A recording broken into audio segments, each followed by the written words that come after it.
Shepard did everything right. More than we could have hoped for. Commander Shepard uncovered the truth.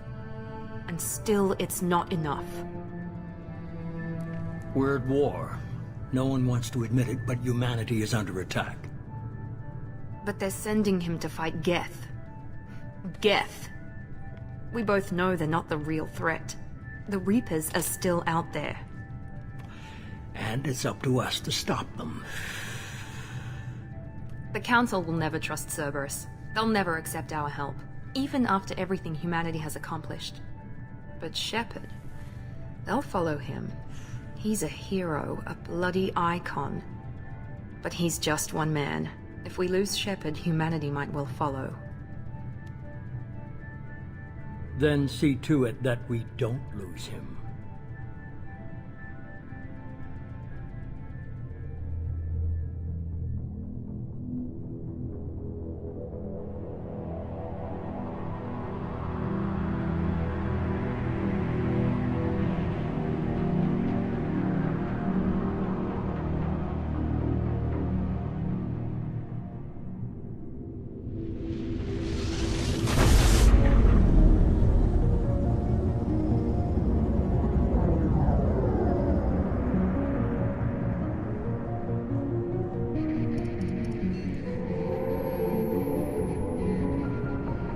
Disengaging FTL drives. Emission sinks active. Board is green. We are running silent. We're wasting our time. 4 days searching up and down this sector, and we haven't found any sign of Geth activity. 3 ships went missing here in the past month. Something happened to them. My money's on slavers. The Terminus system is crawling with them. Picking up something on the long-range scanner. Unidentified vessel. Looks like a cruiser. Doesn't match any known signatures. Cruiser is changing course. Now on intercept trajectory. Can't be. Stealth systems are engaged. There's no way a Geth ship could possibly... It's not the Geth. Brace for evasive maneuvers!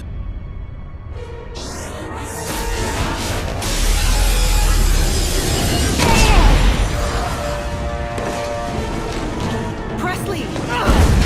Kinetic barriers down! Multiple hull breaches! Weapons offline! Somebody get that fire out!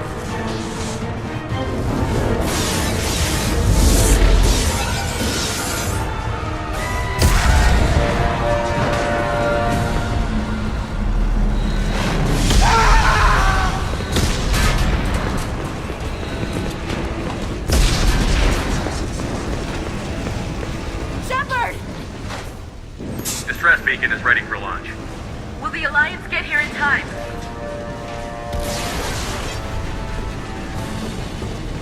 The Alliance won't abandon us. We just need to hold on. Get everyone onto the escape Joker's shuttle. still in the cockpit. He won't abandon ship. I'm not leaving either. I need you to get the crew onto the evac shuttles. I'll take care of Joker. Commander. Ashley, go. Now. Aye, aye.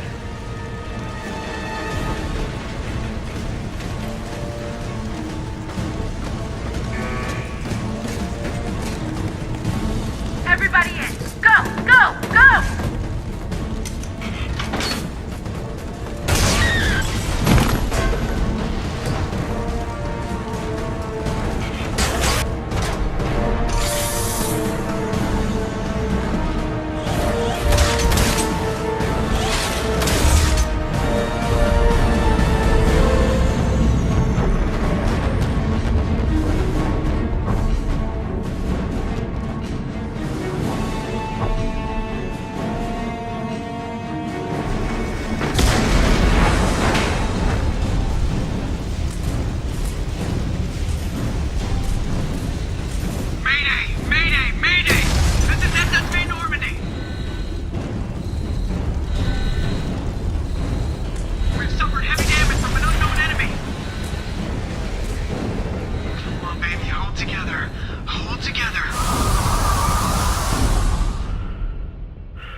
Normandy's lost.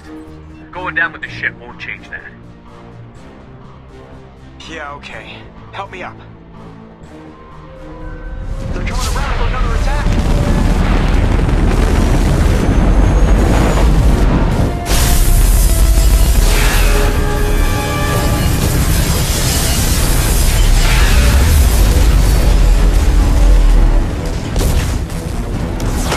Watch the arm!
Just another routine mission. Why do they always say that before a mission? Of course it's routine. You haven't done anything yet. It's everything that happens along the way. The choices you make, the paths you choose, that turn the routine into anything but. Of course, that's how it started. A routine mission, answering a distress call. And look where that got me. We were testing out the Normandy, Captain Anderson's new ship, when the distress call came in. An Alliance patrol on Eden Prime had been attacked. They'd seen something they couldn't explain. And whatever it was massive. I hit the ground with my lieutenant, Kaidan Alenko. A good kid, loyal, by the book, with a talent for biotics. We came across the lone survivor of the patrol, Gunnery Chief Ashley Williams. A soldier to the core. Tough, disciplined, ready to take on whatever came her way. Ashley joined up with us and took us to the spot where she lost her squad. That's when we saw it. The ship. Like nothing I'd ever seen. It was massive, scorching the colony and everything around it as it blasted away. We followed the path of destruction to an artifact, a beacon left by a long-dead race called the Protheans.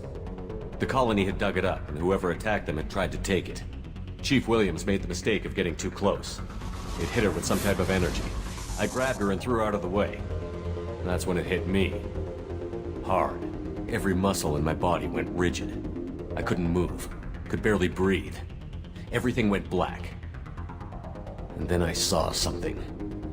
A vision. Dream. Nightmare. By the time I woke up, we were halfway to the Citadel on our way to meet the Council. I was expected to explain what I'd seen.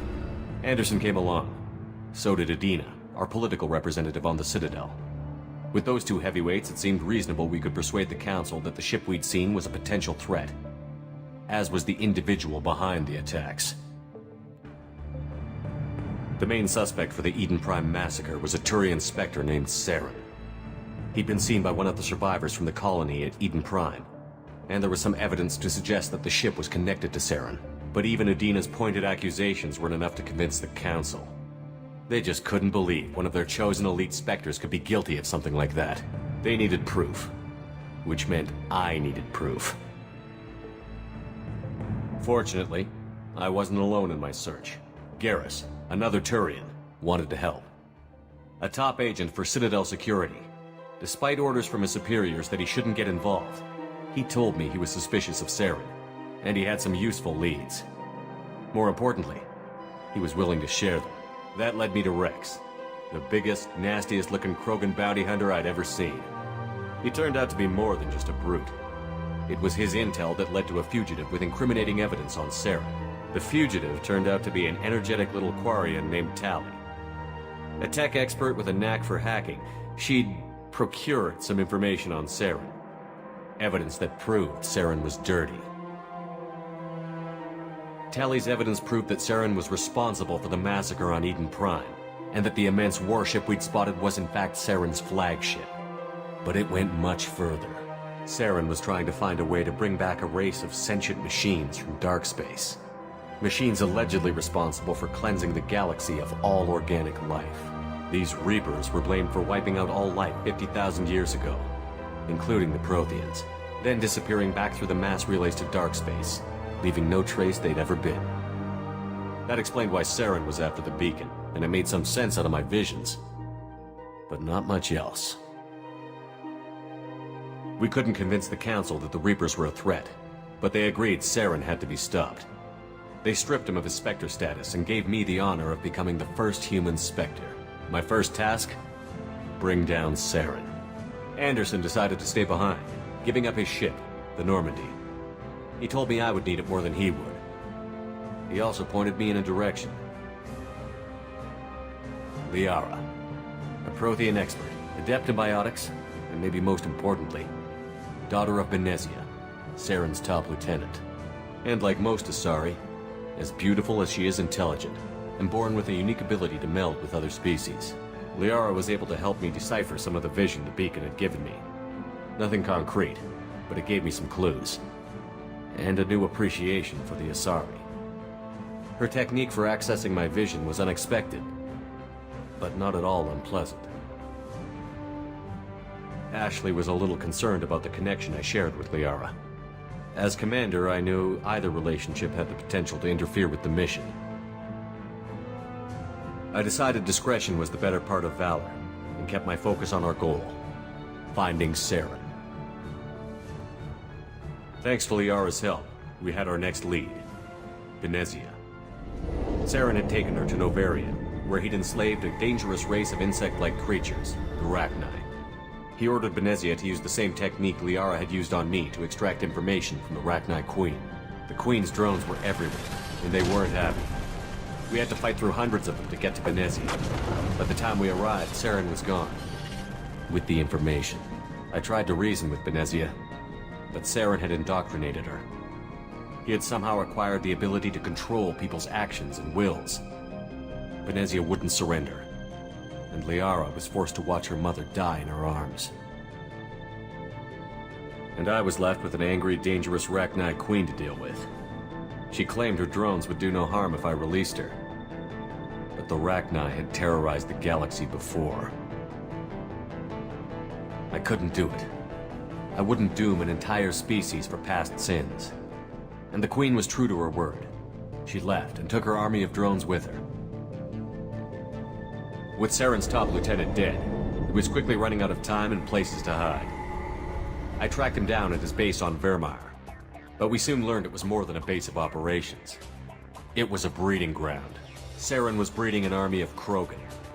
He'd found a cure for the genophage, a disease inflicted on the Krogan to prevent them from breeding and taking over the galaxy. But the Krogan Saren was breeding were slaves, mindless beasts that obeyed Saren's will. I had to destroy the base, and all its research. Rex disagreed. Violently. Rex wanted the genophage cure for his people. I tried to convince him to help me destroy it, that these Krogan weren't real. But he wouldn't back down. Fortunately, Rex is smarter than he looks. He realized this wasn't the way to help his people, and that Saren was the real threat. When we finally got to the center of the base, I realized just how close Saren was to completing his plan. He was already in communication with the Reapers. Sovereign, Saren's flagship we'd all assumed was just a ship, was a Reaper. It spoke to me, threatened me. I could feel the menace it had for every living thing. It wanted me dead. It wanted us all dead. And I knew it was capable of doing just that. What I couldn't understand was why Saren would help it. But there was no time to think about it. Sovereign knew where we were. We had to destroy the base and get the hell out. I split up my team in 2 squads, sending Ash with one and Kaidan with the other as a distraction. We had a nuke, and we planned to use it. Before we could detonate the bomb, Saren showed up. We fought. I stalled him to make time for my team. And in talking to him, I realized the truth. It wasn't Saren who was indoctrinating everyone. It was Sovereign. The Reaper. And Saren was in deeper than all of them. He tried to convince me he was still in control. Said he found a way to reduce the Reaper's influence, but he was kidding himself. Or believing the lies Sovereign was telling him. Before I could convince him to stop, he ran, leaving me just seconds to extract my squad mates. I tried, but I wasn't fast enough. I could only save one of them. Kaidan was a good man, and a great soldier. But I had to choose, and I chose Ash. That was the last time Saren would slip away from me. I knew then, the next time we met, one of us would die. With my team mostly intact, we chased Saren and his army to Ilos, a long-lost planet that had once belonged to the Protheans.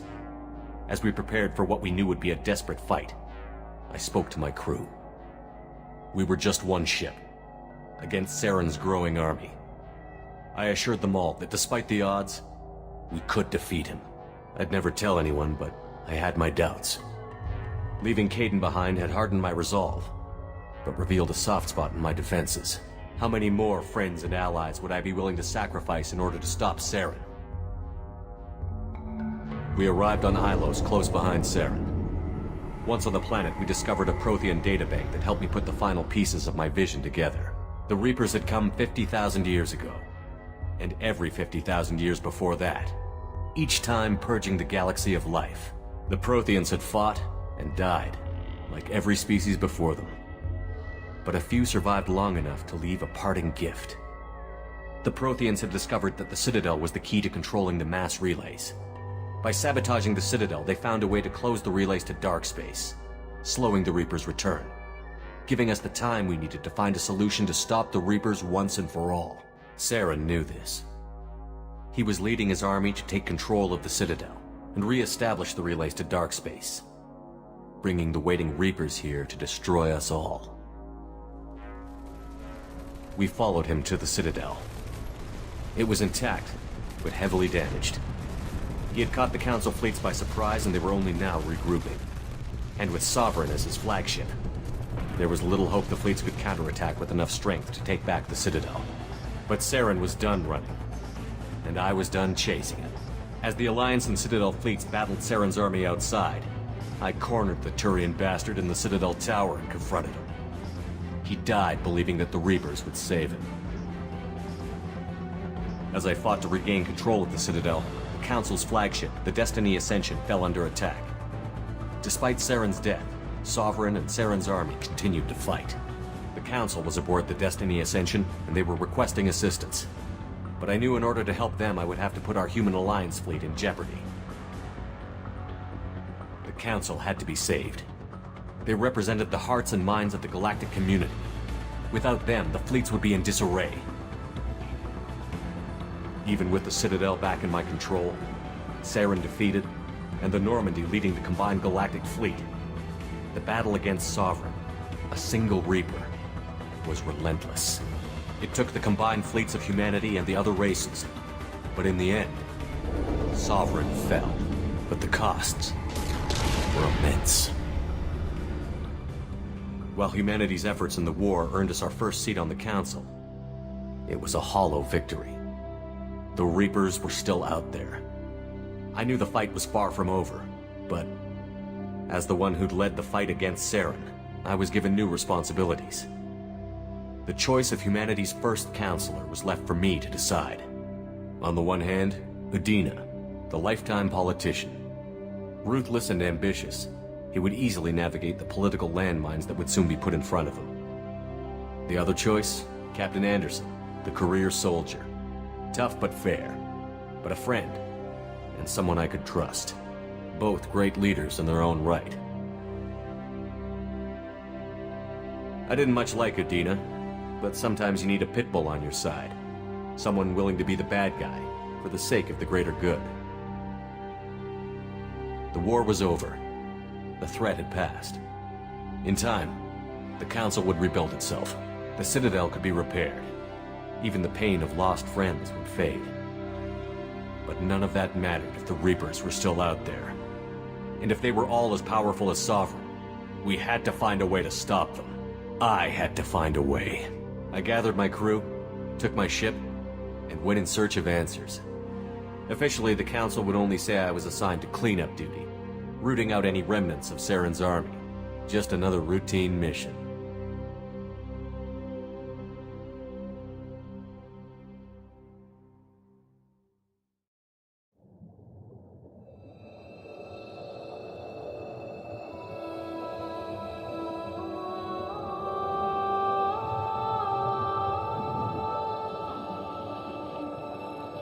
Commander Shepard has been recovered. The Lazarus Project will proceed as planned.